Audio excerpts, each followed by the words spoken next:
Fascist সরকারের গুম, খুন, দুর্নীতি সহ রাষ্ট্রবিরোধী কর্মকাণ্ড এবং জুলাই গণহত্যার সঙ্গে জড়িতদের বিচারের দাবিতে দেশব্যাপী গণমিছিল করেছে ছাত্র শিবির। শুক্রবার 31 জানুয়ারি জুমার নামাজের পরে বাইতুল মোকাররমের উত্তর গেটে শিবিরের কেন্দ্রীয় সেক্রেটারি জেনারেল নুরুল ইসলাম সাদ্দামের নেতৃত্বে একটি গণমিছিল শুরু হয়ে পল্টন মোড়, জাতীয় প্রেস ক্লাব, মৎস্য ভবন হয়ে শাহবাগে গিয়ে সংক্ষিপ্ত সমাবেশের মাধ্যমে শেষ হয়। সংক্ষিপ্ত সমাবেশে শিবির সেক্রেটারি বলেন, অনতিবিলম্বে এই ফ্যাসিবাদের বিচার বাংলার মাটিতে কার্যকর করেই পরবর্তী কোনো নির্বাচনের দিকে সরকারকে যেতে হবে। আমরা কাল বিলম্ব দেখছি, আমরা হুঁশিয়ার করে দিতে চাই, অনতিবিলম্বে এই ফ্যাসিবাদের বিচার এই বাংলার মাটিতে কার্যকর করেই পরবর্তী কোনো নির্বাচনের দিকে সরকারকে যেতে হবে। ছাত্রলীগের মতো আওয়ামী লীগকেও নিষিদ্ধের দাবি জানান মিছিলে আগত নেতাকর্মীরা। এই সরকারের মাধ্যমে যেন খুনি হাসিনার বিচার হয় এবং ছাত্রলীগের বিচার হয়।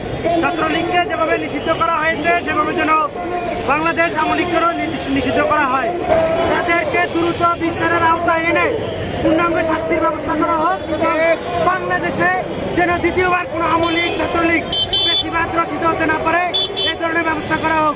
তাদের বিচার কার্য না করার কারণে তারা দিন দিন বিদেশের বিরুদ্ধে বিভিন্ন ধরনের ষড়যন্ত্রে লিপ্ত হয়েছে। ঢাকা ছাড়াও চট্টগ্রাম, খুলনা, বরিশাল, সিলেট, রাজশাহী ও রংপুর মহানগরীর গুরুত্বপূর্ণ পয়েন্টে জুলাই গণহত্যার সঙ্গে জড়িতদের বিচারের দাবিতে গণমিছিল করে সংগঠনটি।